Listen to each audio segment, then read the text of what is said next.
신조어가 이 소확행이라는 말이 있습니다.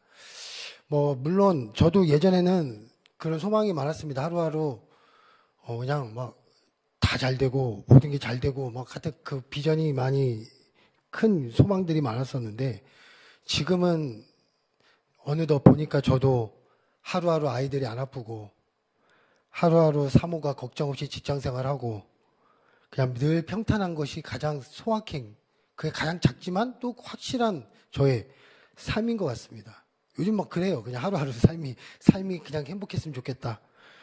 그런데 그래서 그런 삶을 살기 위해서 막 위내시경도 하고 막 장내시경도 하는데, 최근에 장내시경을 했을 때 진짜 꾸역꾸역 그 엄청난 물을 마시면서 버텨가면서 장내시경을 하고 난 다음에 왜 했을까요? 그 또 작은 행복을 또 찾기 위해서 또 장내시경을 합니다. 그랬더니 또 그 다음에 또 결과를 들을 때마다 얼마나 걱정이 되는지, 또 좋은 결과가 나오면 또 한편으로는 또 행복을 느낍니다.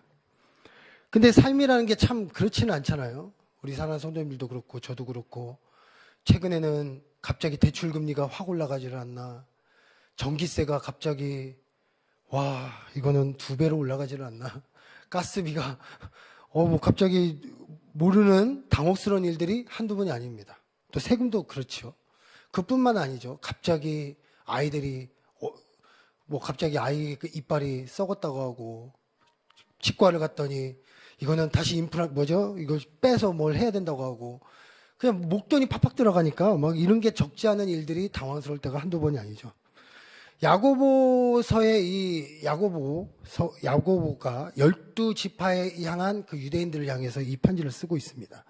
그들에게는 주 안에서 늘 작지만 하루하루의 행복이 그들에게 너무나 소중했습니다. 왜냐하면 고난이 있거든요. 매일매일 그 고난이 있습니다. 하루하루 삶 속에 핍박이 있고 그런 어려움이 있었을 때 그들을 향해 야고보가 이렇게 얘기를 하는 것이죠. 평탄치 않는 그런 인생길에서 너희가 늘 행복한 삶, 하루하루 승리의 삶을 살기 위해서는 어떻게 해야 되는가? 그 삶에 대해서 오늘 나오는 13절부터 18절까지의 말씀을 가지고 이 야고보가 12지파의 한 사람을 향해 이렇게 쓰고 있는 것을 봅니다.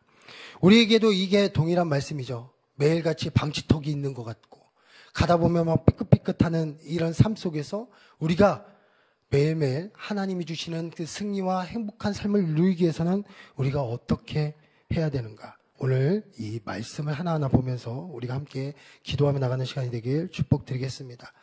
작지만 매일 행복한 삶을 살기 위해서는 첫 번째로 어떠한 상황 속에서도 우리가 늘 기도의 끈을 놓지 않는 그런 삶인 줄 믿습니다.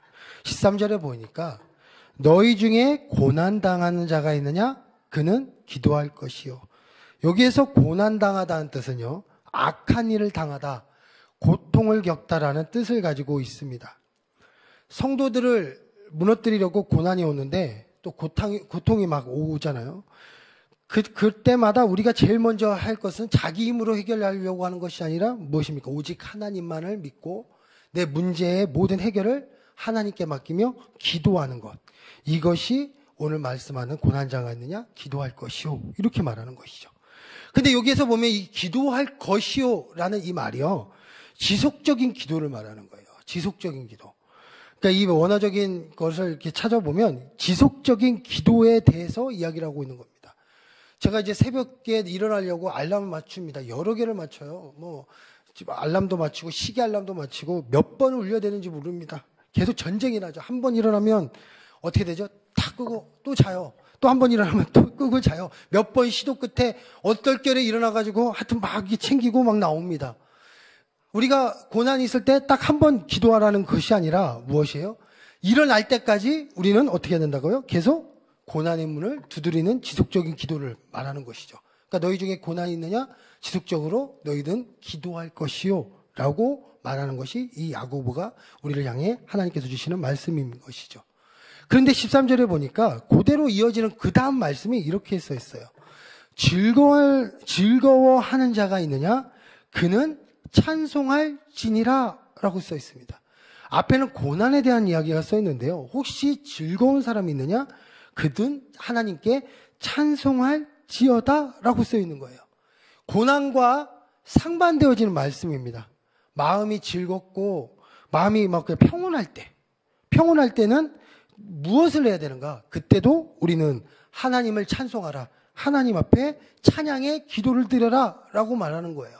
그러니까 고난 중에도 즐거운 중에도 늘 내 삶 속에 기도의 끈을 놓치지 말아라. 그것도 지속적인 기도를 놓치지 말라고 하는 것이 이 말씀 13절 안에 있는 이 말씀 안에 담겨져 있는 뜻인 것이죠. 상반되어지는 말씀입니다. 그러나 고난당하던 즐거워하던 그 가운데 늘 하나님 앞에 기도하라는 것이죠. 우리의 삶 가운데 보면요, 고난당할 때는 참 어떻게 보면 고난이지만 한편으로는 막 주여가 잘 나와요. 어떻게 보면 주님 이 상황을 하나님 벗겨주시옵소서. 아니면 막 찬양이 너무나 잘 나옵니다. 막 슬플 때 너무나 위로의 찬양도 들려지고 한 사람 한 사람 지도자를 만나 또 이렇게 대화도 나누면서 위로도 받아요. 그런데요, 문제는 즐거운 일이나 평온한 일이 있을 때 그럴 때가 더 문제인 것 같아요. 그럴 때 우리는 어떻게 됩니까? 하나님을 잊고 오히려 하나님을 멀리하고 방종에 빠지기가 쉬운 게 우리의 모습인 것이죠. 오히려 즐거울 때 더 하나님을 안 찾아요. 더 행복할 때, 평온할 때 하나님을 찾지 않는다는 것이죠. 그렇지만 매일매일 하나님이 주시는 그 승리와 행복의 삶을 살기 위해서는 우리는 어떻게 돼요? 즐겁거나 슬프거나 어느 때에서든 늘 하나님의 끈을, 기도의 끈을 놓치지 않는 지속적인 기도의 삶을 야고보가 계속 얘기를 하고 있는 것을 우리가 봅니다. 기독교 역사도 마찬가지죠. 이게 카타콤인데요. 고난을 당할 때 초대교회 교인들이 숨을 곳이 없어서 지하로 들어가 판 그 곳이 이 카타콤 지하교회입니다. 이곳에서 예배를 드리고 주님만을 찾았어요. 핍박과 어려움 속에서 늘 하나님을 찾았던 바로 하나님의 사람들인 거예요. 열심히 하나님 앞에 기도했습니다. 정말 하나님 앞에 기도했어요. 그런데요, 이게 밀라노 칙령의 그림이에요. 이 콘스탄티누스 황제가 전쟁을 나가는 중 십자가를 보고 전쟁에 승리하사 기독교를 공인을 했습니다. 기독교가 공인된 다음부터 무슨 일이 일어나냐? 이제 기독교에 평안이 온 거예요. 국교가 된 거예요. 온 세계에 하나님을 믿을 수 있는 문이 활짝 열린 거예요. 그랬더니 그때부터는 어떻게 됐어요? 타락하기 시작했습니다. 타락해서 지금 이게 면죄부예요. 돈을 주고 돈을 받으면 죄가 사해지는 거예요. 그러니까 기도하면 회개 기도하면 죄가 용서받는 게 아니고 저에게 돈 주시면 우리 성도님들이 돈 낸 만큼 제가 회개받는 거예요. 용서받는 거예요. 성도님 100만 원을 저에게 주시면 100만 원의 용서를 받는 거고 1억을 주시면 1억씩 용서를 받는 거예요. 이게 이 당시에 나중에 타락하는 기독교의 교회의 모습으로 바뀌는 거예요. 왜? 평온하니까. 즐거워지니까. 권력을 잡으니까. 과거 우리가 전쟁 세대 때는 정말 먹을 거 없을 때 우리 성도님 어땠습니까? 오직 기도, 오직 교회. 그렇지 않으셨어요? 저도 90년대 생각해보면 갈 데가 없으니까 교회. 교회 오면 누나들도 많고 여동생들도 많고 하여튼 좋아요. 막 찬양도 같이 부르고 밖에 나가면 노래도 못 부르는데 교회 오면 기타 치고 노래 부르니까 고난이 있을 때 더 기뻐요. 그런데요, 어떻습니까? 더 편안해지고 더 편안하니까 어떻게 됩니까? 더 하나님을 찾지 않는 거예요. 코로나로 인해서 유튜브를 보기 시작하니까 더 신앙이 나태해지는 것처럼 또 이런 대중매체로 신앙을 접근하니까 더 하나님 앞에 더 나가는 게 더 어려워지는 것처럼 우리가 평온할 때 어떻게 해야 되는 거예요? 지속적으로 기도하고 찬양하며 즐거울 때도 행복할 때도 지속적으로 기도하며 나아갈 때 하나님 주시는 매일매일의 만나의 승리, 기쁨을 우리가 누릴 수 있다는 것입니다. 그래서 우리가 늘 기도의 끈을 놓치지 않아야 된다는 것입니다. 그리고 우리 두 번째로 병든 자를 위해서 우리가 함께 기도하라는 거예요. 갑자기 이젠 14절부터 보니까 이렇게 써 있습니다. 너희 중에 병든 자가 있느냐? 그는 교회 장로들을 청할 것이요 그들은 주의 이름으로 기름을 바르며 그를 위하여 기도할지니라 라고 쓰여져 있습니다. 갑자기 이제 병든 자를 놓고도 기도하라는 거예요.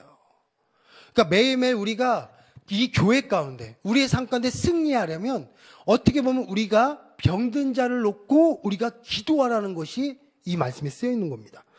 이게 그러면 진짜 무슨 뜻인가? 이 병든 자라는 말씀이 원어적인 뜻이 아스데네이라고 해서 연약함, 무기력함이란 뜻이에요.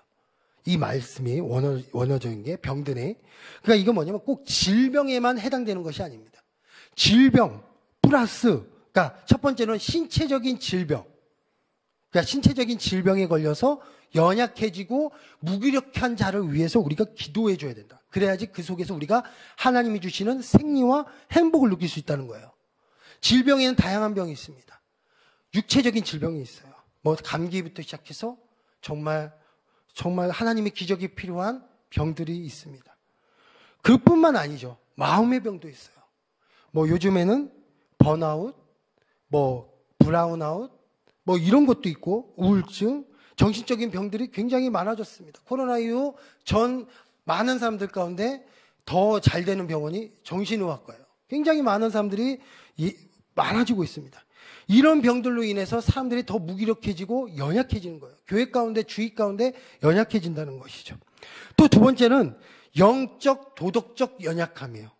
그러니까 영적으로 무너진 거예요. 영적으로 무너진 것. 그래서 영적으로 무기력해지고 병든 것. 이것도 이 안에 포함되는 거예요. 영적으로 무기력해지고 신앙생활에 있어서도 영적인 파워가 있던 사람이 어느덧 기도조차 되지 않는 영적인 나약함에 어려움에 빠진 그 사람들. 또 도덕적 뭐예요? 죄에 빠진 것이죠. 어떠한 문제로 인해서 공동체에 더 이상 올 수 없는 사람들.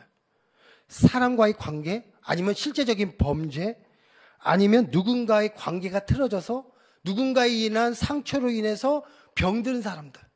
그래서 교회에 올 수 없는 그런 사람들. 이런 거를 모두 말한 것이 바로 아스데네이, 바로 이 병든 연약함, 무기력함을 말하는 것입니다. 야고보서의 특징이요, 행함을 얘기합니다. 믿음과 행함. 믿음 속에서 가지고 있는 행함의 믿음, 행동을 통한 그 믿음을 야고보는 강조를 하고 있어요. 그러니까 이런 병든 자와 영적인 정신적으로 무기력함에 빠진 자가 주위에 있다면 우리는 어떻게 됩니까? 가만히 있지 말고 어떻게 하라? 기도해 줘라. 함께 기도해 줘라. 병든 자가 있느냐? 함께 기도해라. 그래서 하나님이 주시는 행복을 이 교회 가운데, 우리 삶 가운데 오늘도 느껴봐라. 이렇게 말씀하는 것이죠. 왜 그러냐? 만일 우리 가운데 주위에 그런 사람이 있으면요, 정말로 마음이 무겁습니다. 단순히 영향을 줘요. 어느 정도 영향을 주냐면, 저도 이게 몸이 안 좋으신 성도님들의 이야기를 듣게 되면 저조차도 의심이 들 때가 있어요. 무슨 의심이 드냐? 정말 하나님, 왜요? 저렇게 사랑하시는 하나님이신데 왜요? 정말 하나님은 살아계신가요? 막 의심의 폭풍이 수가 막 몰려오는 거예요. 저분에게 왜 안 좋은 이런 병을 주시나요? 정말 하나님 정말 살아계신가요? 이런 의심이 드는 거예요. 야고보서의 첫 1장 6절에 이렇게 말씀이 쓰여져 있습니다. 오직 믿음으로 구하고 조금도 의심하지 말라. 의심하는 자는 마치 바람에 밀려 요동하는 바다 물결 같으니. 뭐냐? 의심은 어떻게 만듭니까? 계속 바람에 밀려서 파도를 만드는 거예요. 바람이 불면 어떻게 됩니까? 나무가 흔들리며 물결을 막 흔들리고 파도가 치는 것처럼 의심이 그렇게 만든다는 것이죠. 그러니까 번지게 합니다. 제가 예전에 홍콩에 갔을 때 이게 발등에 뭔가 이게 조그맣게 뭐가 살짝 부은 거예요. 그래서 뭐 그냥 그때 좀 신발을 편안하게 신고 돌아다녔어야 되는데 제가 더 이거를 안 아프게 하려고 더 타이트하게 쪼아가지고 신발을 신고 다녔습니다. 그때 하루하루가 붓기 시작하는 거예요. 나중에 한국에 오니까 발등이 이따만하게 부어가지고 나중에 병원을 갔더니 봉화지기음에 걸렸다고 그거를 고름을 다 짜내고 한 달 동안 제가 거의 고생을 했었는데 이게 막 퍼지는 거예요. 마찬가지로 우리 삶의 그 의심은 어떻게 되니까 파도와 갇혀서 처음에는 잔잔하게 시작하지만 파도에 밀려서 요동을 주는 거예요. 아까처럼 이 병든 이런 여러 가지 건강의 문제로 인해 여러 가지 상황에 있는 성도님들의 얘기를 들으면 우리까지 의심에 들게 되고 우리까지 영향을 받습니다.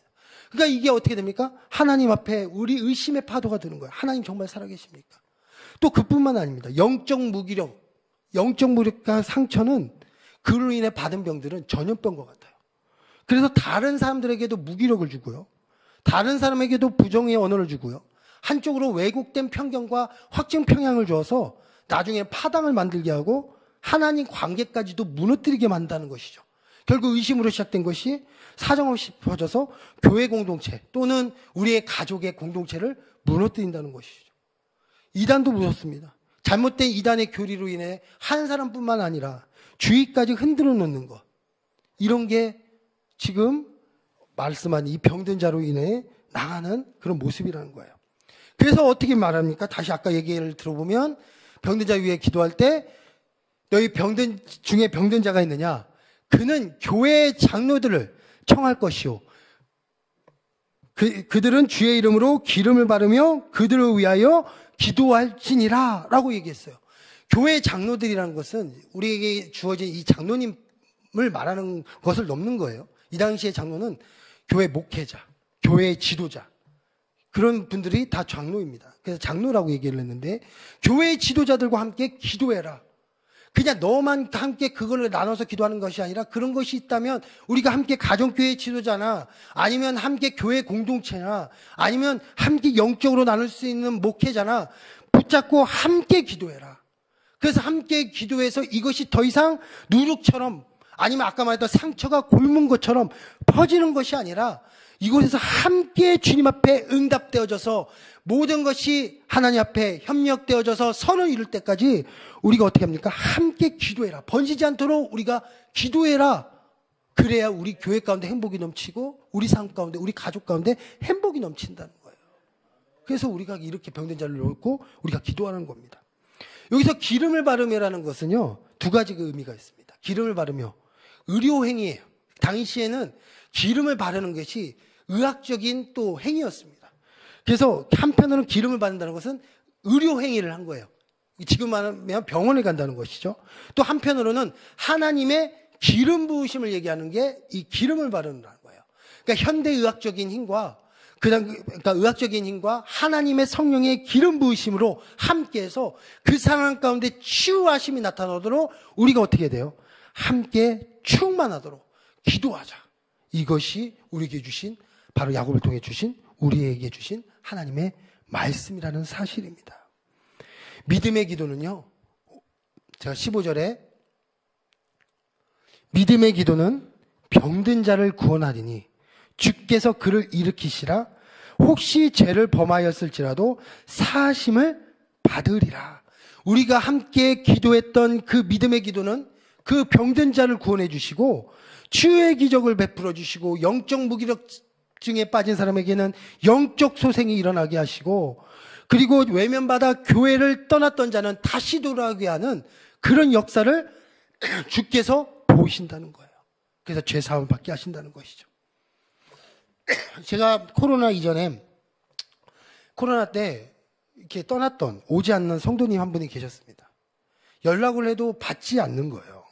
1, 2년의 시간이 지났을 때도 이게 참 어려웠습니다. 저는 솔직히 많이 내려놨어요. 그런데 어느 날 그 성도님이 오시는 거예요. 코로나 이후에 이제 막 하면서 오시는 거예요. 다시, 그리고 열심히 회복의 역사가 일어나는 것을 이렇게 보게 되었어요. 제가 너무 반가운 거예요. 근데 그 뒷이야기를 들어보니까 그 이유가 한 가지더라고요. 그분을 놓고 함께 기도했던 가정교회 지도자님이 계셨어요. 또 그분을 놓고 함께 옆에서 기도해 주셨던 성도님이 계셨어요. 그래서 결국에는 영적으로 돌아오시고 그분을 통해서 또 저에게는 작지만 소확행의 기쁨이 하나님 앞에, 아, 하나님 이렇게 역사하시는구나. 작은 행복, 어떻게 보면 정말 큰 승리의 행복이잖아요. 그 행복을 정말로 다시 한번 느끼는 시간이 되었습니다. 하나님께서 일으키시더라고요. 16절에 그러므로 너희 죄를 서로 고백하며 병이 낫기를 위하여 기도하라. 서로 기도하라. 의인의 강구는 역사하는 힘이 큼이니라. 우리가 서로를 위해서, 병든 자를 위해, 아픈 자, 제가 병든다고 해서 꼭 육체적 병만 얘기하는 거 아닙니다. 우리 포괄적인 이 병을 연약해지고 무기력해지고 했던 모든 한 사람 한 사람, 내 마음속에 있는 그 사람을 위해 우리가 기도하고, 혹시 지도자를 놓고 함께 기도하고 나아갈 때 어떤 일이 일어나면요, 이것이 단순히 그 회복의 역사를 넘어서, 이것이 치유의 역사를 넘어서 교회 간증이 되고요, 선한 기적의 영향력으로 바꿔요.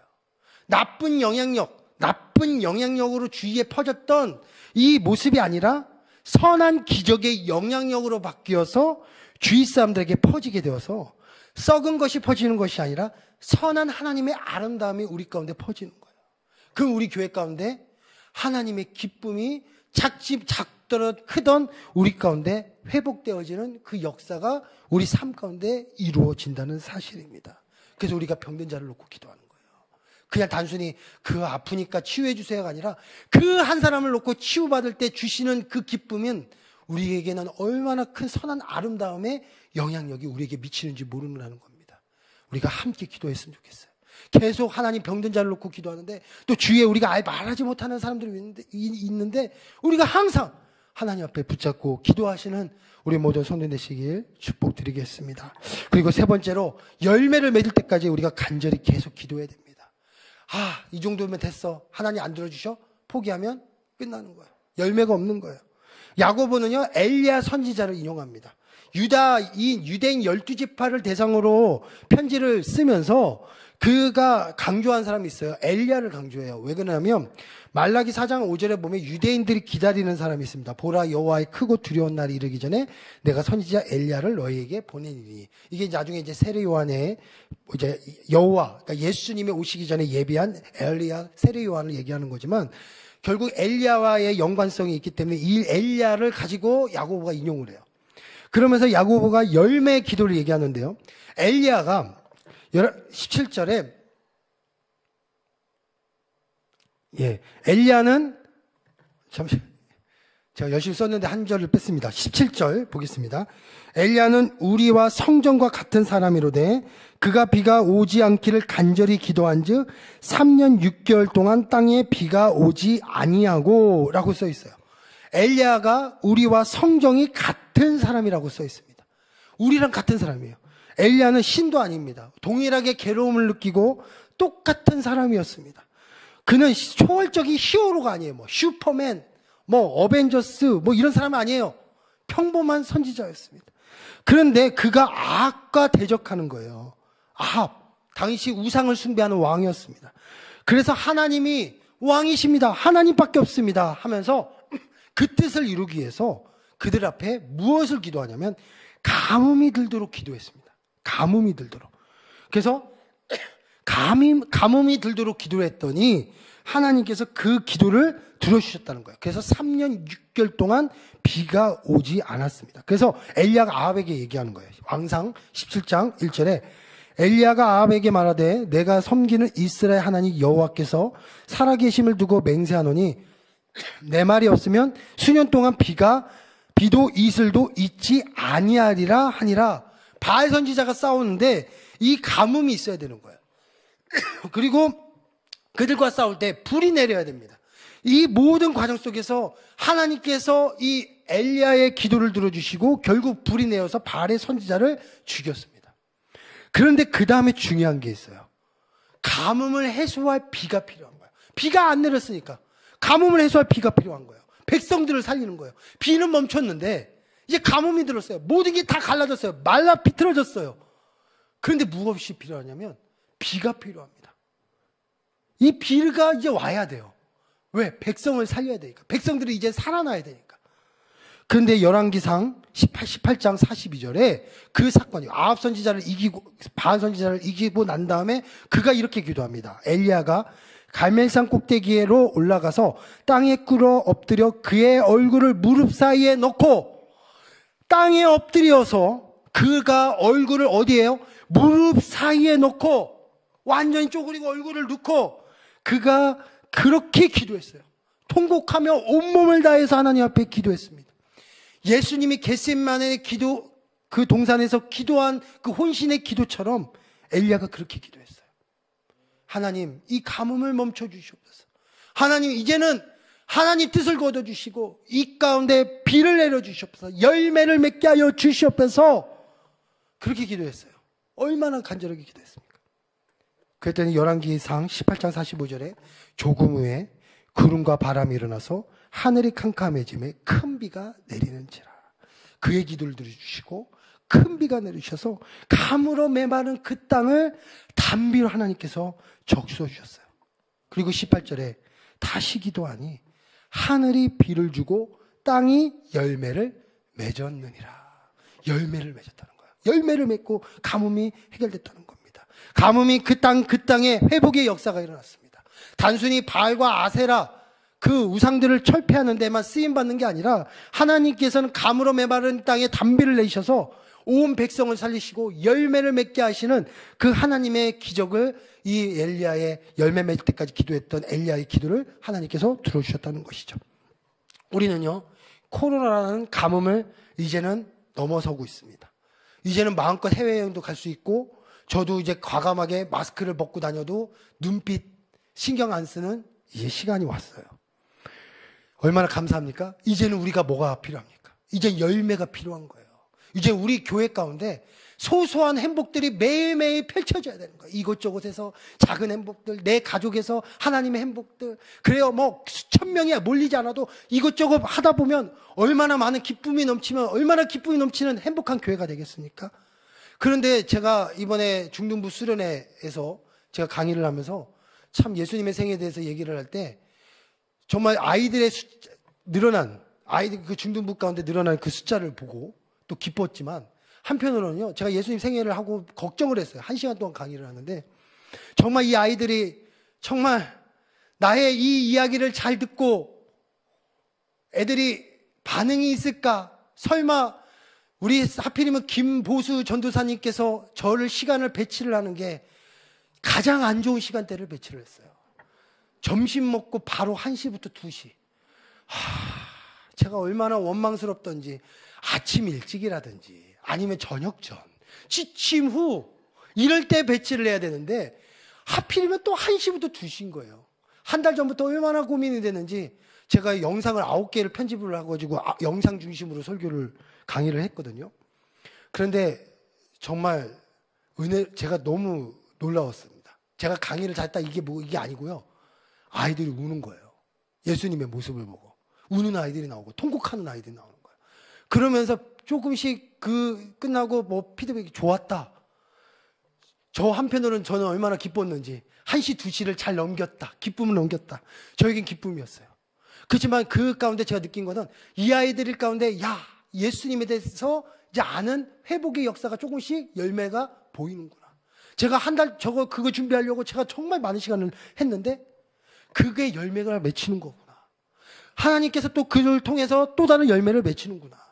요즘요, 교회 곳곳에 조금씩 소확행이 일어나고 있습니다. 믿음의 행복들이 조금씩 일어나고 있어요. 새가족팀이 조금씩 회복되기 시작하고 있고요. 조금씩 싹이 나기 시작하고 있어요. 각 기관마다 수련회 가운데 조금씩 회복의 역사가 일어났어요. 우리 하영수 목사님 목이 다 쉬어가지고 왔습니다. 얼마나 기도를 열심히 하고 오셨는지. 목이 다 쉬어서 막 이래요 지금. 이런 은혜가 막 넘치고 있어요. 교회 곳곳에 출석자들도 곳곳에 오고요. 이제는 안 오시던 분들이 막 오시게 되는 역사도 서서히 일어나고 있습니다. 이게 무엇일까요? 열매를 맺히게 하는 하나님의 회복하심의 스타트인 거예요. 그러면 우리가 여기서 끝나는 것이 아니라 우리는 무엇을 해야 합니까? 이제 시작인 겁니다. 엘리야가 가뭄을 놓고 백성들이 다 회복될 때까지 무릎을 꿇고 기도했던 것처럼 우리가 비가 오길 기도했고 또 열매를 놓고 우리가 계속 기도 안 하는 그 모습처럼 우리가 나아간다면 우리의 삶 가운데 작은 행복이라도 그 기도 통해서 우리가 나타날 것입니다. 그 행복을 통해서 우리의 삶은 기쁨의 삶이 될 것이고요. 승리의 삶이 될 줄 믿습니다.